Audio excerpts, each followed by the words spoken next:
L'Ordre des conseillers en ressources humaines agréés est ravi d'accueillir la gouvernance au féminin pour son webinaire sur la parité homme-femme dans les organisations.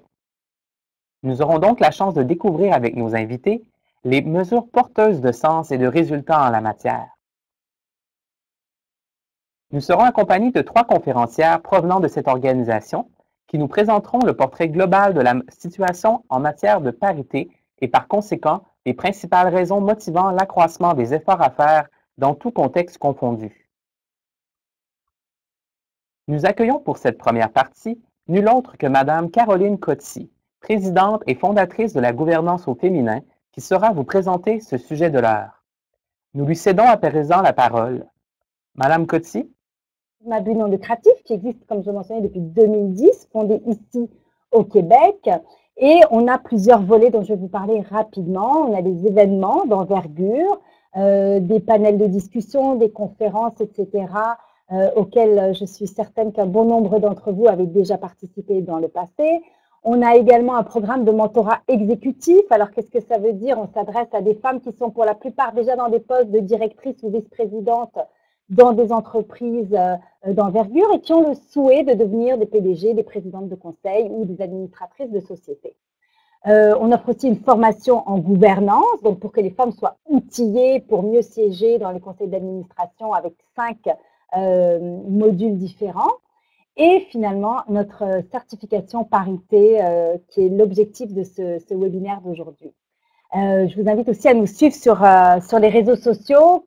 Nous sommes un petit peu partout, Facebook, LinkedIn, Twitter, etc. Et on espère que vous emboîterez le pas dans la conversation hommes et femmes, parce que ça, pour nous, c'est essentiel, on le martèle.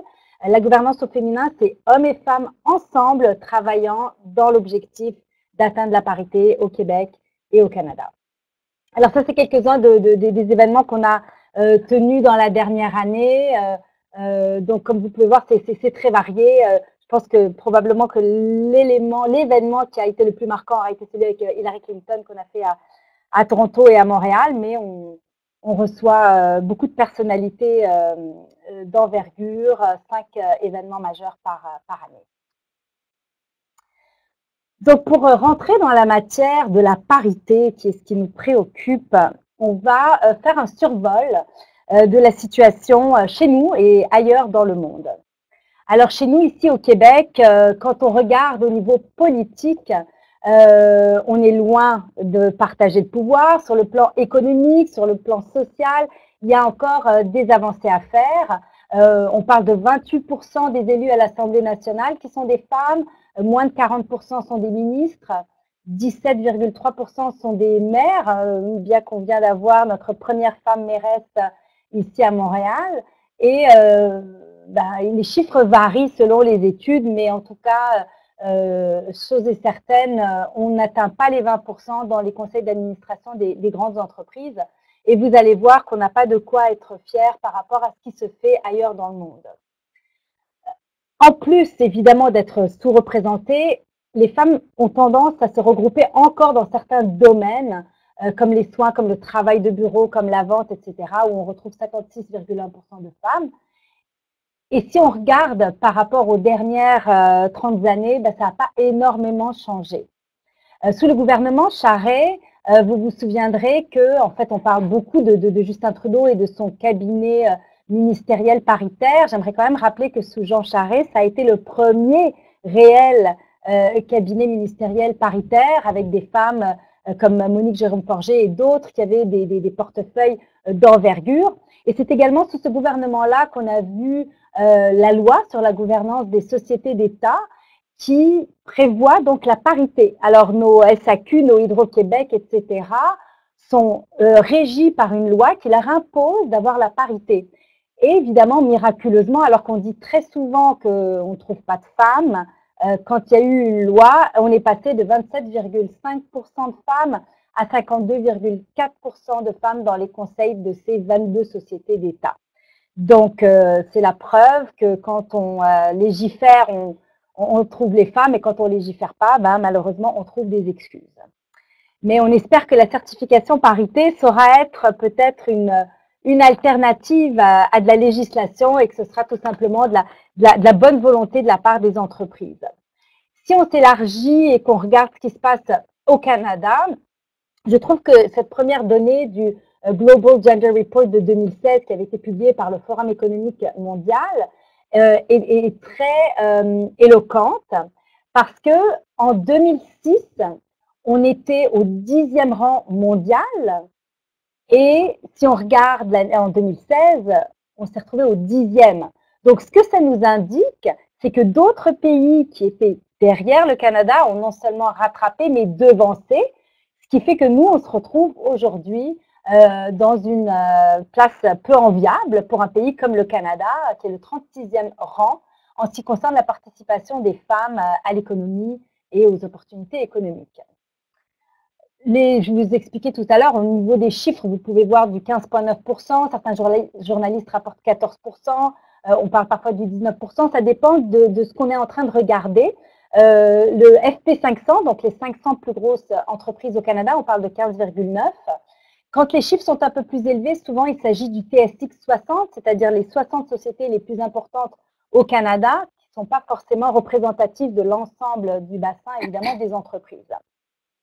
Mais il ne faut pas oublier quand même que parmi ces sociétés-là, celles du TSX 60, il n'y a qu'une seule femme PDG, chef de la direction, parmi toutes ces entreprises-là.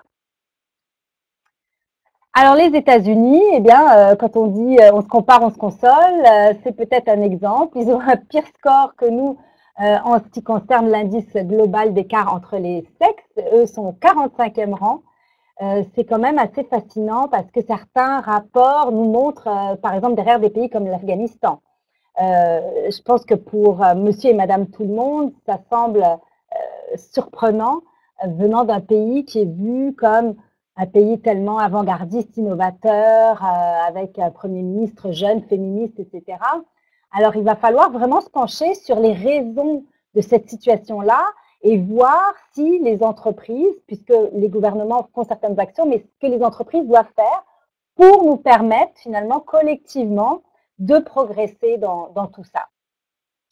Donc, les États-Unis ont également, au niveau de la représentation des femmes parmi les législateurs, les hauts fonctionnaires et les gestionnaires, là, par contre, ils se placent mieux que nous et ce qui les ramène au 11e rang global, alors que nous, même là-dessus, malheureusement, on traîne la patte au 43e rang mondial. Enfin, je commence par les moins bonnes nouvelles, mais vous allez voir, après, il y a de très bonnes nouvelles qui vont venir. Au niveau mondial, le progrès n'est pas très rapide. Dans les organes décisionnels, le nombre de femmes n'a augmenté que de 3% en 5 ans. On continue à ne voir très peu de femmes dans les entreprises de haute direction. Un tiers des entreprises n'ont pas une seule femme.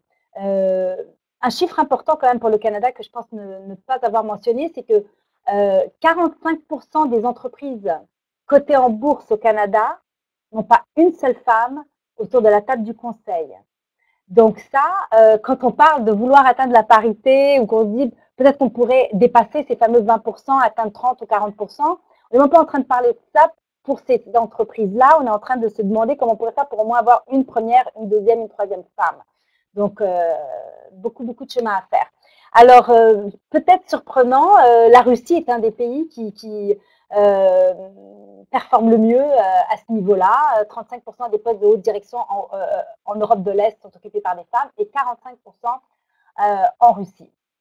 Ça, certains chercheurs disent que c'est en fait un legacy, un leg de l'ère communiste où tout le monde était mis sur un pied d'égalité. Il n'y avait pas toutes ces différences hommes-femmes, côté socio-économique, etc. L'Islande, évidemment, se classe au premier rang. On entend beaucoup parler de l'Islande. Il y a énormément sur les réseaux sociaux, vidéos qui circulent sur tout ce que l'Islande a pu mettre en place et notamment autour de l'équité salariale dans la dernière année. Donc, ils se sont positionnés comme le premier pays au monde à avoir légiféré là-dessus. Bon, le Québec n'est pas un pays, mais dans les faits, c'est le Québec qui, bien avant l'Islande, a légiféré là-dessus, de 1, et de 2, a des meilleurs chiffres que l'Islande. Donc ça, c'est quand même pour le côté bonne nouvelle. Donc, pourquoi on se soucie de cette situation? Pourquoi on recherche avec autant de ferveur à avoir plus de femmes? Il y a plusieurs raisons. D'abord, je vais commencer par les raisons économiques, parce qu'on veut évidemment interpeller des personnes à la tête des entreprises sur l'avantage qu'elles auraient, pourquoi est-ce que je dois aller chercher plus de femmes, qu'est-ce que ça va changer, what's in it for me à la fin de la journée, ça nous ramène à ça, surtout des gens qui ont l'habitude de gérer la profitabilité d'entreprise et c'est ça le nerf de la guerre.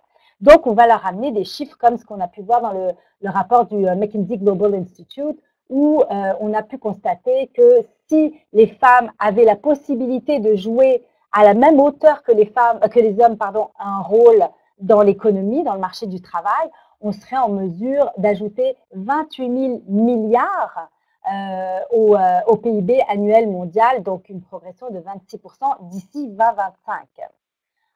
Je pense que c'est quelque chose qui a été, McKinsey est un très bon exemple, mais il y a eu énormément d'autres études sur cette question-là, sur la question de l'impact sur la performance financière d'une entreprise de la diversité, donc les femmes en tête évidemment, mais on peut élargir le débat et parler aussi de minorités visibles, on peut parler de personnes issues de communautés LGBTQ ou autres, évidemment de jeunes, parce que quand on a une table de conseil d'administration qui est composée uniquement de clones, d'hommes blancs québécois de 55 ans ou 60 ans qui ont tous la même vision et tous la même perspective, c'est certain que ça ralentit au niveau de l'innovation, au niveau de toutes les idées, les perspectives différentes qu'on peut avoir autour de la table et donc ça diminue la robustesse de décision si tout le monde se ressemble et puis on voit ce qui s'appelle le groupthink, c'est-à-dire tout le monde qui est d'accord, on prend des décisions rapidement parce que tout le monde est sur la même longueur d'onde, mais est-ce que c'est vraiment à l'avantage de nos entreprises? Pas réellement. Alors, juste ici, chez nous, au Canada, on parle de 150 milliards de dollars en PIB supplémentaire, 0,6%, si on pouvait avoir une représentativité égale entre les hommes et les femmes. Donc, on parle vraiment d'un impact énorme. Et pour donner une idée, si on regarde à l'échelle mondiale cet impact-là, ce serait l'équivalent des économies chinoises et américaines d'aujourd'hui. Donc, j'espère que c'est quelque chose qui va... c'est des discours qu'on tient depuis longtemps, mais je pense qu'il faut absolument ramener ça à l'échelle de chaque entreprise et que ces discussions-là aient lieu. Évidemment, on a aussi les raisons sociales. Merci. Écoutez, ça, vous avez peut-être déjà vu passer ce genre d'arguments qui sont, il me semble, la base de l'éthique, parce qu'on vit tous ensemble dans cette société. Un humain sur deux est une femme. On veut, en tant que femme, être une citoyenne à part entière et pouvoir agir au niveau des décisions politiques, économiques, administratives de la société qui nous entoure. Et puis, on est dans un monde talent shortage, je cherche mes mots, de manque de talent, on a besoin de tous les talents, tant féminins que masculins, pour contribuer à une économie qui est en plein essor et un taux de chômage finalement extrêmement bas. Donc, toutes les ressources disponibles de la société doivent être mises à disposition, et sachant quand même que les femmes contribuent, que ce soit qu'elles puissent contribuer, que ce soit aux orientations, et puis qu'elles apportent leurs propres expériences. On sait que, par exemple, dans un contexte de foyer, 80% des décisions d'achat sont prises par la femme, et de voir certaines entreprises qui s'adressent surtout à des femmes, et puis je vais les nommer, Ratemans par exemple, même s'ils ont fait du progrès en recrutant Marie-Josée Lamotte à la table, et je sais qu'ils vont continuer ces progrès-là, mais il était un temps où il n'y avait pas une seule femme, et c'est une entreprise d'envergure, je pense à peu près 11 000 employés, qui s'adresse principalement à des femmes, puisque les vêtements pour femmes, dont les employés sont principalement féminins, et de juger que ce n'était pas essentiel que les femmes participent à la stratégie et à la réflexion de l'orientation et de la mission de l'entreprise, c'est un peu dommage. Donc, on commence à avoir du progrès, et ça, c'est quelque chose qu'on salue et qui doit s'élargir à toutes les autres entreprises, parce qu'il n'y a pas un foyer où, par exemple, l'automobile est acheté sans le consentement, évidemment, de la femme aussi.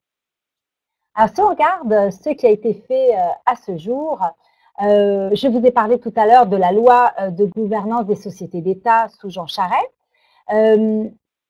Il y a le gouvernement de l'Ontario, Kathleen Wayne, qui l'année dernière a décidé d'emboîter le pas au Québec et d'imposer cela aussi pour les sociétés d'État, les Crown Corporations d'Ontario. Ça devrait prendre effet, je pense, en 2019.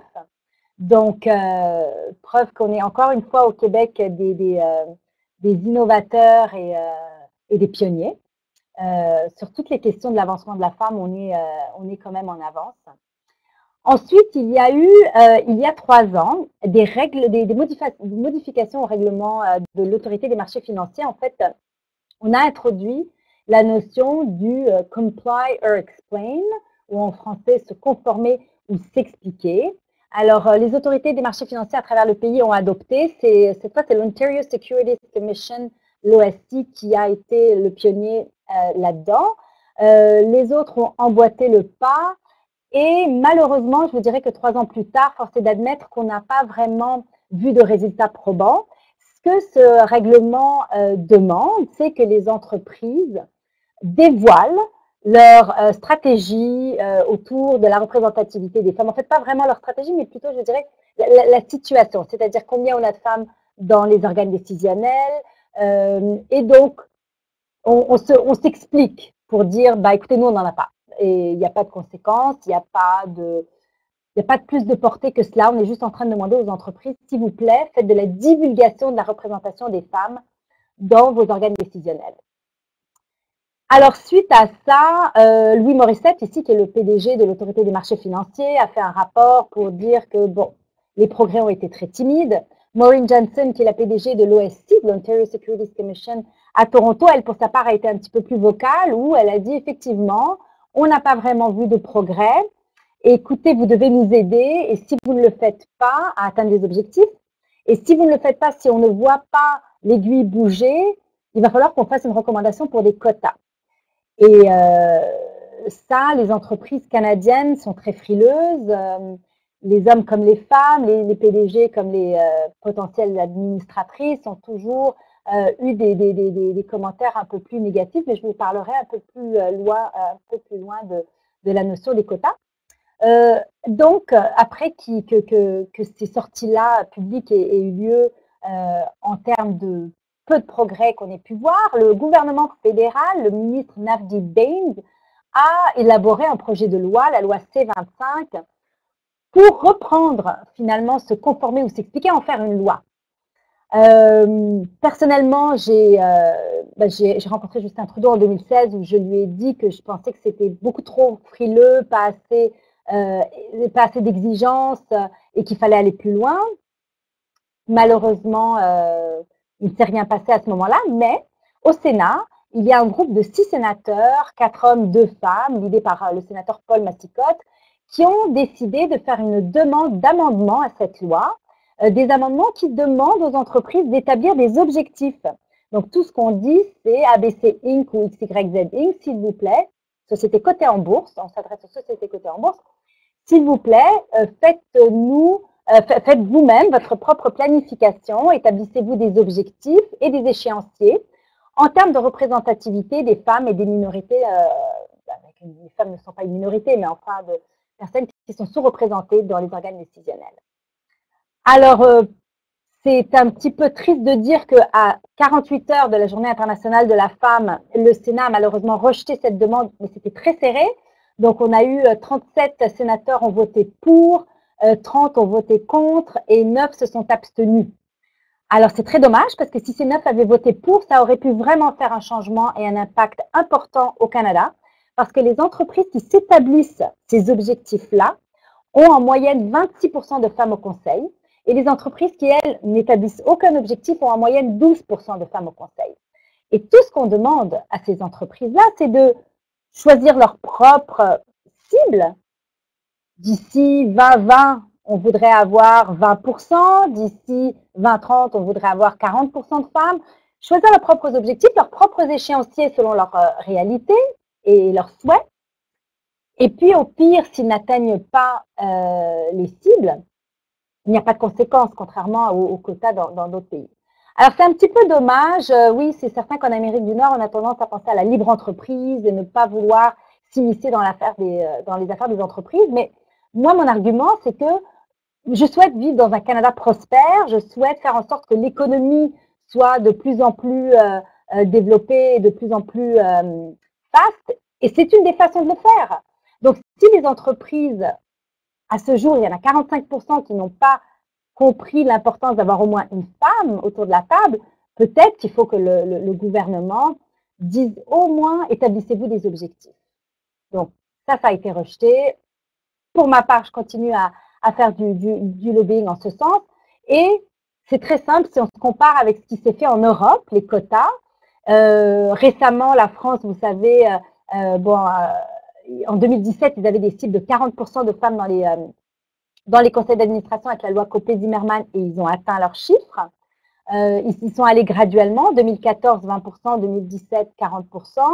La députée qui a écrit cette loi était d'ailleurs au gala de la gouvernance au féminin en septembre dernier au Palais des Congrès et a partagé son expérience. Les entreprises ont vraiment…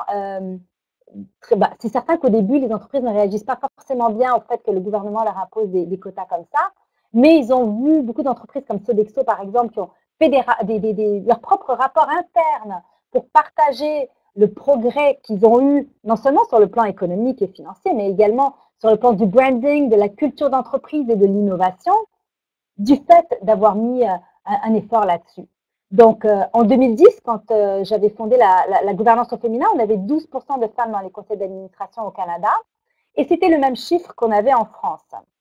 Et quand on regarde aujourd'hui que nous n'arrivons même pas, donc les chiffres varient entre 14 et 20%, et que la France est à 40% pays macho s'il en est un, c'est un petit peu décevant. Moi, je suis un peu déçue de notre société, moi qui viens en plus du Liban, qui sur la question de l'égalité des genres très en retard, qui vient pour la première fois de son existence de mettre en place un ministère de la condition féminine dont le ministre est un homme. Je m'attends à ce que le Canada fasse quelque chose d'un petit peu plus percutant pour nous permettre d'atteindre nos objectifs. La certification parité est évidemment créée ici au Québec, qui est maintenant en pleine expansion pan-canadienne. C'est une première au pays. C'est en fait quelque chose qui a été pensé avec l'équipe de la certification parité qui va se joindre à la conversation dans quelques instants. Mais cette certification-là, on a pris les meilleures pratiques de plusieurs certifications qu'on a vues ailleurs dans le monde et qui n'avaient jamais été même songées ici au Canada. Et on a, en 2017, donc certifié 17 entreprises dont mes collègues vont vous parler tout à l'heure. Notre souhait, c'est que toute entreprise désire mettre ça au cœur de ses objectifs. Se faire certifier, c'est 75 points, c'est robuste, c'est un questionnaire très exigeant, très élaboré grâce à McKinsey et compagnie. On a aussi Mercer et Towers qui ont emboîté le pas pour nous soutenir cette année pour vraiment une évaluation haut de gamme, un rapport de recommandation, etc. Et puis, je vais en profiter quand même pour remercier très vivement l'Ordre des CRHA pour avoir cru dans ce projet dès le début. Quand j'ai rencontré la présidente de l'Ordre, Manon, j'ai un trou de mémoire, Poirier, en compagnie de Chantal Lamoureux, qui est la directrice du développement professionnel à l'Ordre. Ça a été même pas 4 minutes de discussion qu'elles ont dit c'est un merveilleux projet, puis l'Ordre va vous soutenir dans ces démarches-là. Donc ça, c'est pour nous un engagement extrêmement important, et le fait qu'on ait 200 personnes sur le webinaire aujourd'hui et 80 personnes en liste d'attente, et on ne sait pas combien d'autres personnes vont vouloir vont réécouter. On sait que ça va être disponible en ligne et que les personnes qui souhaitent écouter cette vidéo pour avoir leur crédit de l'Ordre des CRHA pourront le faire. Donc, on est extrêmement grateful. Voilà. Reconnaissant, merci. Alors voilà, donc c'est ce qui conclut ma partie. J'aimerais maintenant passer le micro à ma collègue Louise Dufour qui fait un travail extraordinaire au sein de ce comité. Louise. Je suis membre du comité certification, alors j'accompagne la gouvernance au féminin dans un projet extraordinaire. Je vais partager avec vous aujourd'hui une liste de mesures porteuses de sens et de résultats quant à l'atteinte de la parité. Ce sont des mesures observées et prônées par la gouvernance au féminin. Je vais les exprimer aujourd'hui dans leur forme optimale, c'est-à-dire celles qui s'associent à des résultats probants. Couramment dans les organisations, on ne trouve pas nécessairement ça, la forme optimale, mais notre souhait est de voir que toutes les organisations, ultimement, auront les mesures et les pratiques résultantes dans leur forme optimale, présentes au sein de leur organisation, ce qui va être garant de succès dans l'atteinte de la parité, puis je dirais aussi de son maintien et de sa durabilité.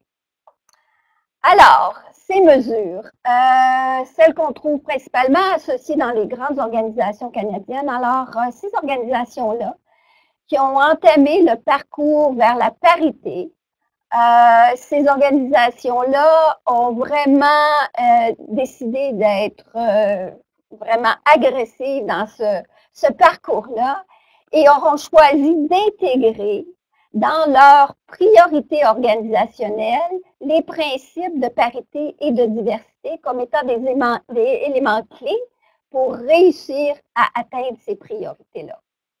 Pour s'assurer également que l'organisation a des façons de faire qui permettent d'atteindre ces priorités-là, elle aura intégré aussi cette organisation-là dans ses valeurs des principes d'équité et de parité, toujours pour assurer des résultats en termes de leurs priorités organisationnelles. Alors, quand on est sérieux dans un parcours pour l'atteinte de parité, il y a un engagement explicite qui est pris de la part de ces organisations-là. Alors, c'est-à-dire qu'elles font un affichage public de cet engagement-là, à la fois à l'externe et à l'interne. Elles prennent les mesures nécessaires pour faire en sorte qu'il y a des progrès qui sont accomplis et qu'elles aussi font la promotion des facteurs moteurs de la parité. Alors, bien évidemment, on a parlé de quotas, mais aussi à l'intérieur des organisations, celles qui entament ce parcours-là auront formulé des objectifs pour l'atteinte de la parité au sein de leur conseil d'administration, leur comité de direction et aussi afin d'assurer qu'il y ait un bassin pour assurer la continuité à l'échelle de l'organisation. Alors, c'est sûr, des objectifs qui s'inscrivent dans le cadre de stratégies qui auront été développées avec des actions associées à celles-là et ultimement, définitivement, des échéanciers. Également, mesures porteuses de sens et de résultats, la promotion des femmes au poste de direction. Alors, encore là, des mesures concrètes prises par les organisations pour faire la promotion des femmes au poste de direction. Alors que ce soit dans la calibration du talent, dans les plans de relève, dans les activités de recrutement, ces organisations-là vont s'assurer d'avoir des objectifs et aussi des bassins identifiés de femmes qui peuvent atteindre ces postes-là de direction dans les organisations. Les organisations engagées vers la parité sont très conscientes également des biais et des obstacles qui se présentent dans les organisations pour l'atteinte de la parité. Alors, elles auront mis en place des politiques, des programmes et des pratiques pour adresser des situations de discrimination et de harcèlement. Celles qui vont au-delà de ça, ce sont celles aussi qui seront conscientes qu'il y a beaucoup à gagner à faire de la prévention en termes de discrimination et de harcèlement. Alors, elles auront dans leur organisation des programmes qui seront offerts aux gestionnaires et aux employés pour les sensibiliser aux biais qui peuvent s'introduire dans les organisations et à toute forme de discrimination ou de harcèlement qui pourrait venir contrer l'avancement de la parité. Caroline, bon. Alors, voilà, aussi, Dans les dernières années, les sondages de mobilisation sont devenus pratiques courantes au sein des grandes organisations canadiennes et elles ont pratiquement toutes couramment des volets qui questionnent la diversité et l'inclusion.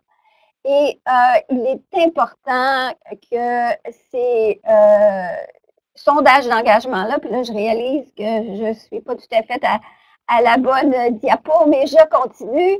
Voilà, alors ces sondages d'engagement-là sont l'occasion de faire analyse et constat qui permettront d'établir et de mettre en place des plans d'action et des mesures correctives pour assurer qu'on atteint ces objectifs-là, d'avoir des engagements similaires hommes-femmes et d'avoir également des sentiments envers diversité et inclusion dans l'organisation qui sont favorables.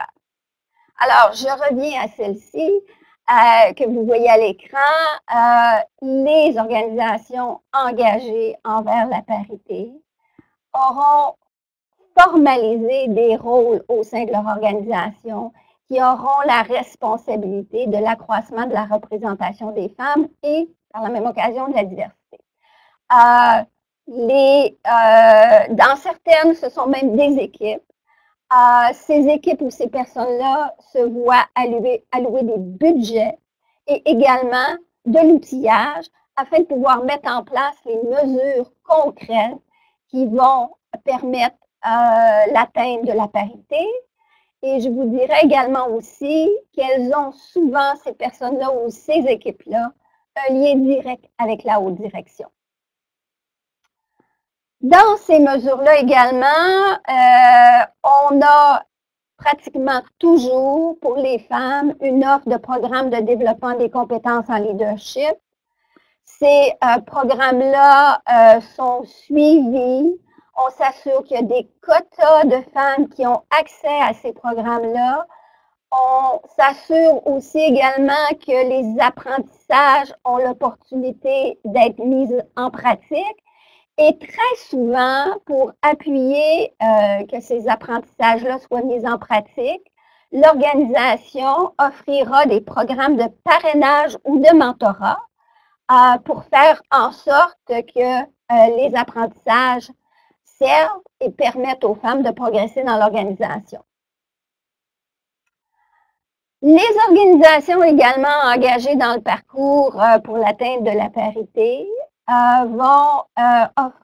vont s'associer à des programmes ou des associations qui militent en faveur du statut professionnel des femmes. Alors encore là, une façon d'afficher publiquement l'engagement à l'atteinte de la parité. Alors, le soutien à ces programmes-là et souvent aussi l'engagement et l'implication de personnes de la haute direction au sein de ces associations-là ou en tant que partenaires dans les programmes qui soutiennent le statut professionnel des femmes. Au-delà de ça, bien entendu, si on s'associe à ces programmes et ces associations-là, les organisations vont offrir un soutien financier aux femmes qui veulent s'associer à ces organisations-là ou ces programmes-là. Alors, une occasion de réseautage importante pour un soutien de la communauté féminine. Alors, je vous ai parlé du questionnement sur la diversité et l'inclusion qui est parti du sondage d'engagement. Également, les organisations engagées mettront en place des activités qui visent l'élimination des biais sexistes dans les pratiques de l'organisation. Alors, il y aura des formations qui seront données pour sensibiliser l'ensemble de l'organisation, entre autres des biais sexistes qui peuvent arriver au niveau des sélections dans le cadre de recrutement et aussi dans plusieurs autres pratiques inscrites dans ces organisations-là.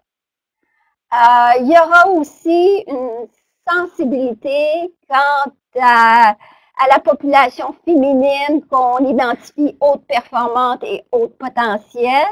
Il y aura des suivis réguliers qui seront faits sur cette population-là. On aura à cœur de retenir ces femmes-là Et souvent, on s'assurera d'offrir à ces femmes-là des opportunités de développement, leur offrir de participer à des projets à haute visibilité et éventuellement aussi, ça se traduira par des mesures financières. Et au cœur d'une organisation, ben, il y a une population importante qui incite la mobilisation, qui se doit d'être engagée et sensibilisée aux priorités identifiées dans l'organisation, c'est la population des gestionnaires. Alors, celle-là aussi doit afficher sensibilisation et engagement face à la parité. Souvent, dans certaines organisations, il y aura des objectifs spécifiques qui seront associés aux gestionnaires dans des activités de développement de la gente féminine au sein de l'organisation, dans le parrainage, on a parlé de parrainage, dans le mentorat, toutes des activités qui permettent d'atteindre la parité. Alors, quand on parle d'activités, d'actions, de mesures, il est toujours important de comprendre comment on évolue, puis quels sont les résultats atteints par ces mesures-là mises en place. Alors, plusieurs mesures doivent faire l'objet d'un suivi régulier. On doit s'assurer de voir si on fait les progrès attendus.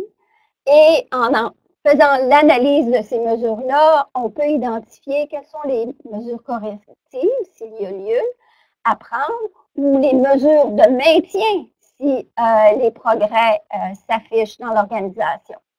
Alors, pour n'en nommer que quelques-unes, vous les voyez à l'écran, suivi sur la distribution des genres, comment se comportent hommes et femmes quand il est question de taux de roulement, de taux d'embauche, de promotion également. J'ai parlé de tout ce qui se dégage des sondages d'engagement qui sont des pistes importantes à suivre également aussi. Et quand on a parlé de la promotion des femmes dans des postes de la haute direction, on a fait référence à des objectifs qui s'associent à ça, alors des suivis sur des objectifs pour des candidatures féminines dans les postes de direction et bien entendu le sujet de l'équité salariale. Alors, s'assurer que les femmes ont accès à des salaires équivalents à ceux des hommes. Alors, ça, c'est pour la grande organisation canadienne. Pour les PME, en fait, des mesures similaires, une reconnaissance également des bénéfices qui viennent avec la parité, la diversité pour les organisations.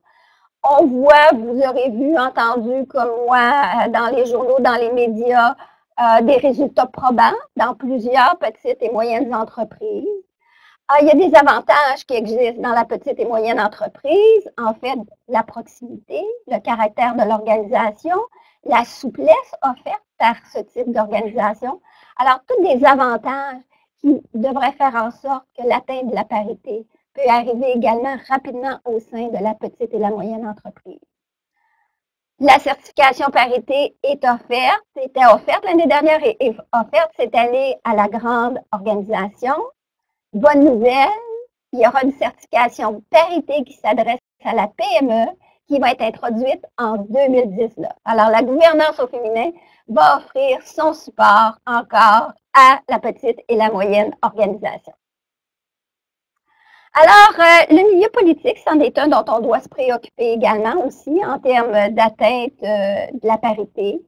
Dans le cadre d'une étude récente, le Conseil du statut de la femme du Québec a fait des recommandations formulées en mesure.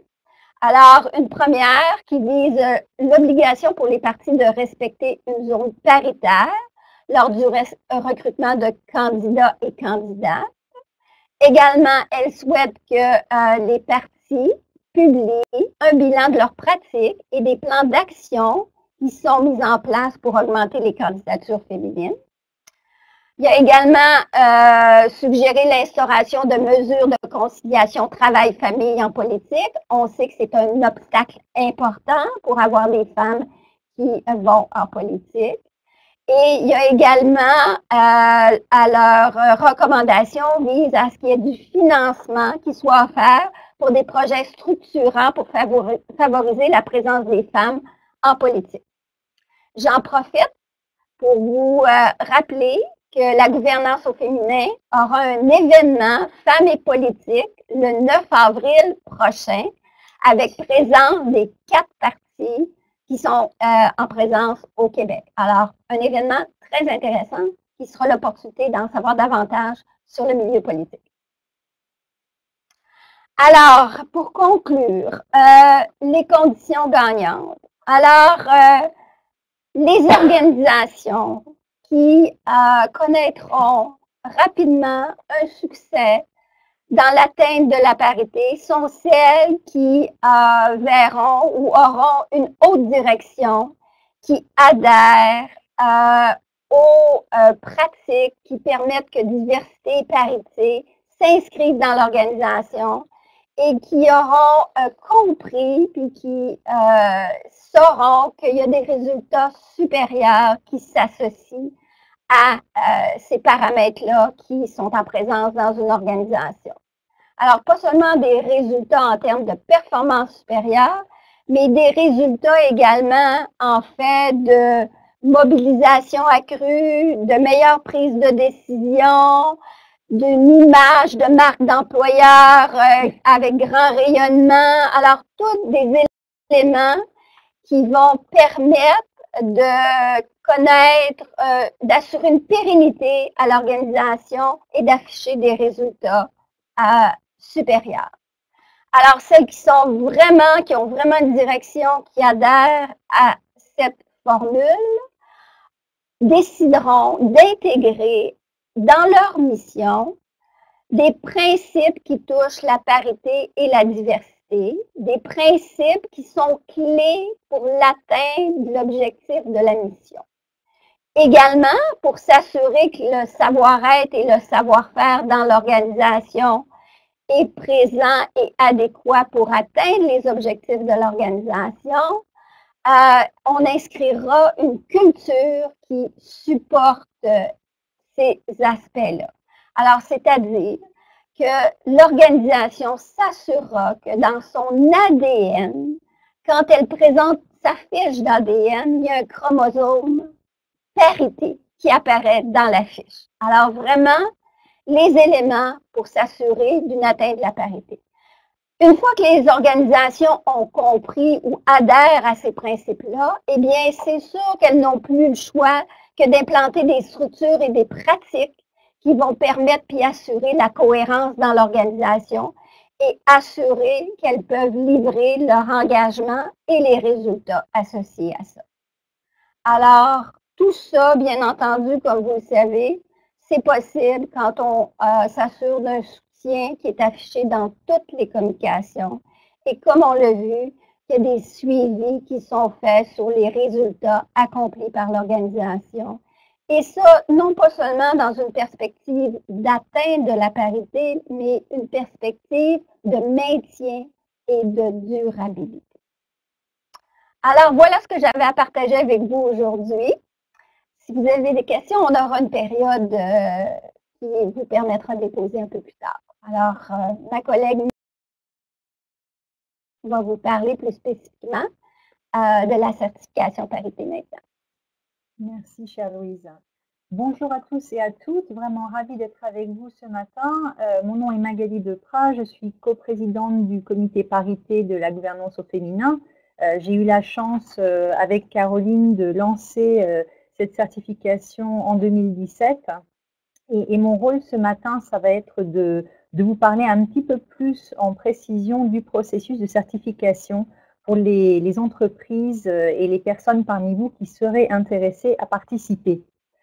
Donc, pourquoi la certification? Bien, tout d'abord, il est évident qu'il s'agit d'évaluer le niveau d'engagement des entreprises vers la parité. Comme Louise vous l'a expliqué très en détail, il y a un certain nombre de critères qui sont évalués durant ce processus de certification. Donc, ce processus permet d'analyser les objectifs de l'entreprise, les pratiques, les résultats à tous les niveaux.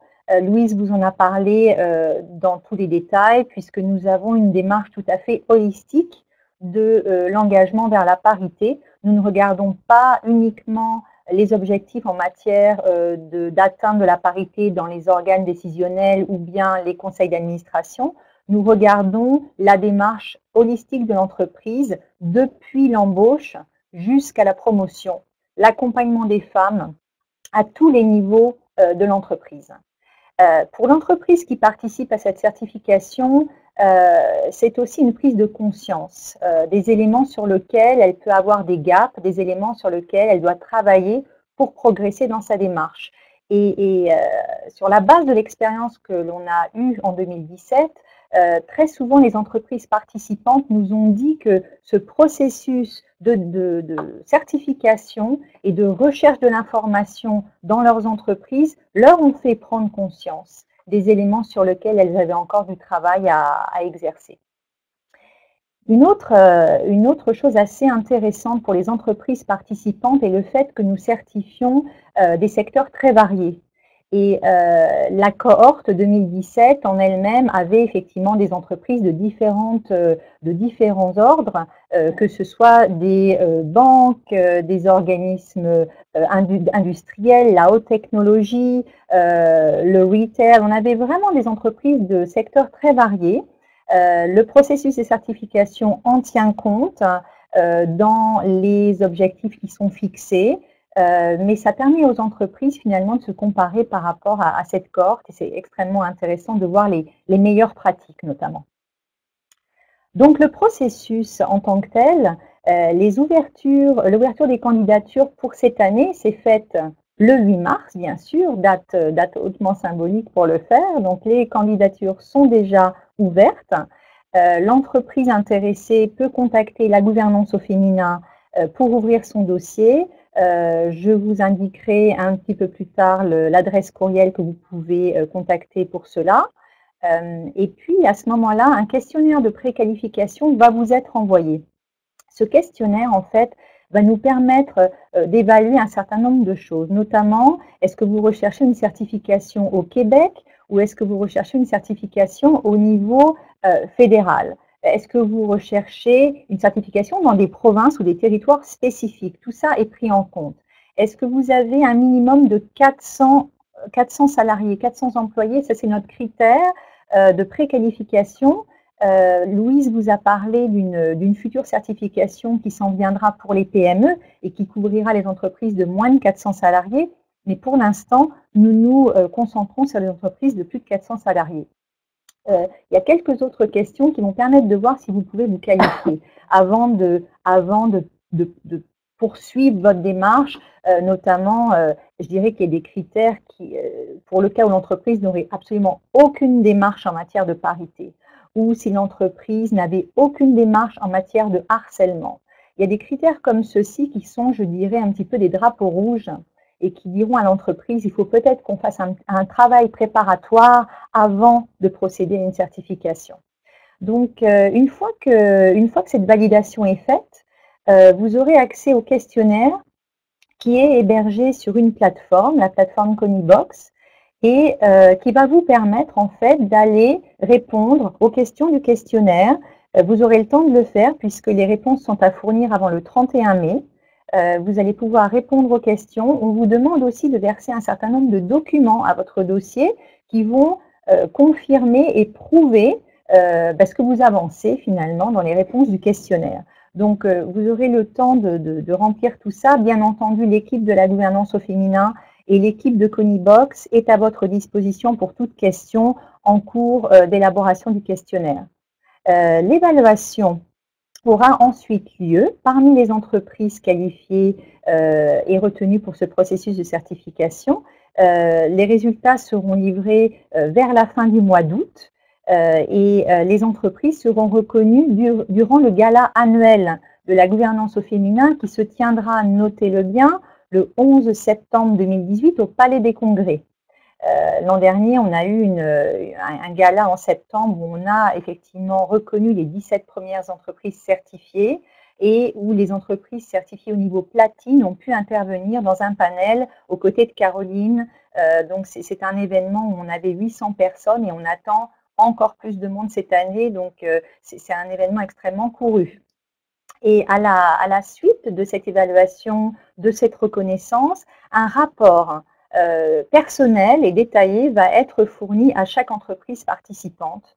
Dans ce rapport, vous seront communiqués vos résultats par rapport à la moyenne de la cohorte, les éléments sur lesquels il nous semble que vous pourriez travailler pour combler certains gaps et pour arriver à un niveau de parité supérieur.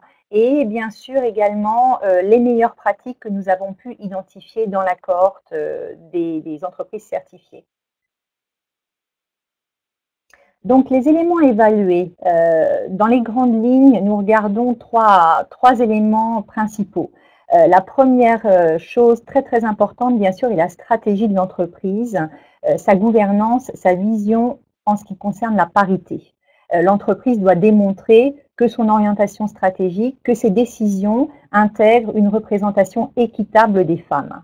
Donc, elle doit souligner son engagement à atteindre cette parité, bien sûr, en définissant des objectifs clairement définis, chiffrés, datés, des objectifs ambitieux, et également démontrer des politiques et des pratiques qui doivent refléter cet engagement.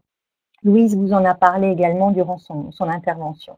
Le deuxième élément important, ce sont des éléments d'action, tous les catalyseurs que vous avez pu mettre en place. L'entreprise doit démontrer que ces politiques, ces pratiques entraînent des progrès notoires, chiffrés, notamment avec une répartition plus équitable des femmes à tous les niveaux de l'organisation.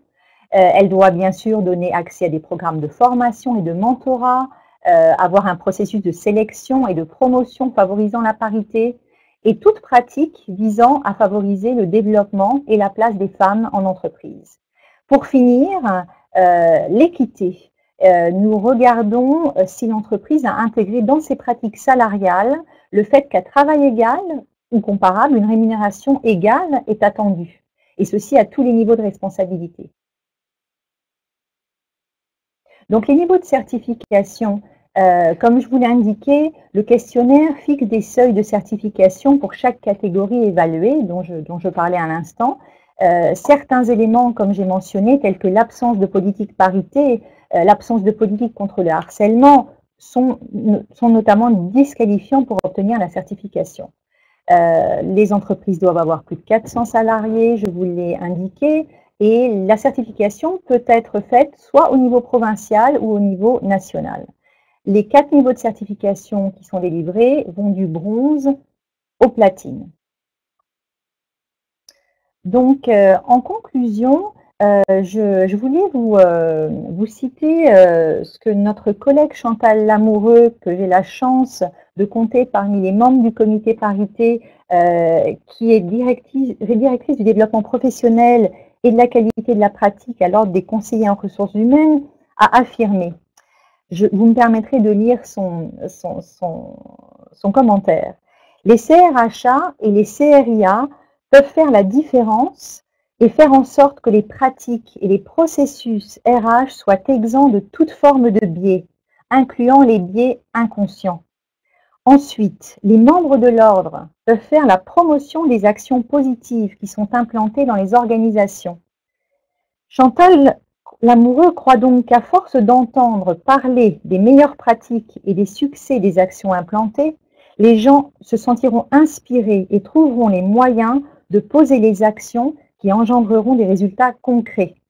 Les CRHA et CRIA sont donc des acteurs clés dans la valorisation de la diversité dans le monde du travail.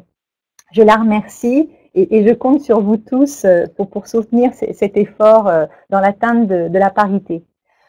Donc, pour conclure, les prochaines étapes pour les entreprises et les personnes, les collègues parmi vous qui êtes intéressés à participer à cette certification. Rendez-vous donc sur l'onglet certification du site web de la gouvernance au féminin, www.lagouvernanceuxféminin.org/certification.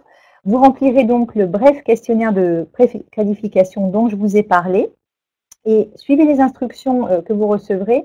N'hésitez bien sûr pas à nous contacter en tout temps. L'adresse courriel est à l'écran. Et puis, bien entendu, parlez-en autour de vous. Vous êtes très nombreux aujourd'hui. Je sais que vous êtes 200 à participer. Il y a des personnes sur liste d'attente qui n'ont pas pu être là. Elles pourront avoir accès à la vidéo, mais n'hésitez pas à en parler autour de vous. Et puis, je vous rappelle, bien entendu, que vous obtenez des crédits de formation en participant à ce webinaire. Donc, je vous remercie beaucoup pour votre attention et merci pour votre engagement envers la parité. Et j'ouvre maintenant le temps des questions. Merci.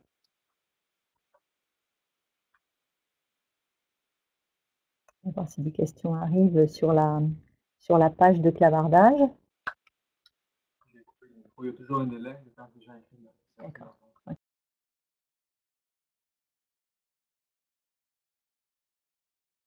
D'accord.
Donc, dans le volet sur le tableau de bord équilibré, vous avez parlé d'un objectif de candidature féminine. S'il vous plaît, expliquez pourquoi ce n'est pas un objectif de nomination féminine.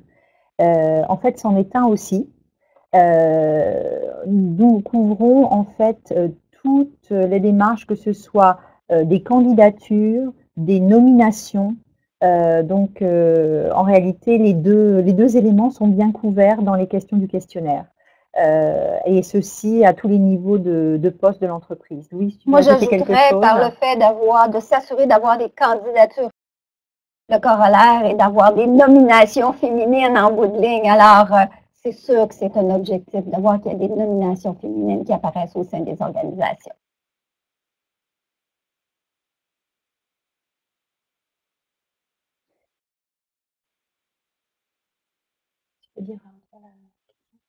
Oui. Question, existe-t-il des pistes de solutions concrètes pour éviter la discrimination liée à la maternité et au congé de maternité? Mais en fait, ce qu'on voit dans les meilleures pratiques, puis je vais inviter mes collègues de bonifier ma réponse éventuellement, mais dans les meilleures pratiques, dans le cadre du processus de gestion de rendement, où souvent c'est là qu'il y a un premier biais qui va apparaître, on a dans les organisations qui sont engagées dans ce parcours-là de parité des pratiques. Il y a eu des formations, il y a des objectifs qui sont formulés afin d'éliminer tout ce qui pourrait être une forme de discrimination liée aux situations de congé de maternité dans les organisations. Je suis tout à fait d'accord avec le commentaire de Louise. Et pour vous donner un exemple, dans une des entreprises certifiées sur l'accord 2017, une des pratiques extrêmement intéressantes en matière de congé maternité était un système de partenariat de buddy qui était mis en place pour la mère en congé maternité pour éviter une déconnexion trop longue de son milieu de travail. La personne pouvait choisir d'être connectée soit au niveau hebdomadaire, elle choisit la fréquence au niveau mensuel ou au niveau trimestriel, et la personne qui lui avait été allouée comme partenaire la tenait au courant de tout ce qui se passait dans l'entreprise pendant son absence, et puis répondait aux questions éventuelles, et ça évitait un gap dans le temps et une absence prolongée, et ça rattachait en fait ces personnes à l'entreprise. C'était une piste extrêmement intéressante.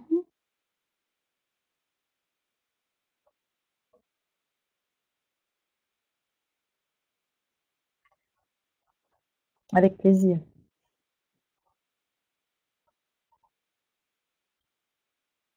Merci. Alors, on reçoit beaucoup de remerciements sur le clavardage. On va voir s'il nous reste une dernière question à prendre. Il est 13 heures, les gens avaient prévu 1 heure, mais on est là pour vous. Si vous avez d'autres questions, n'hésitez surtout pas.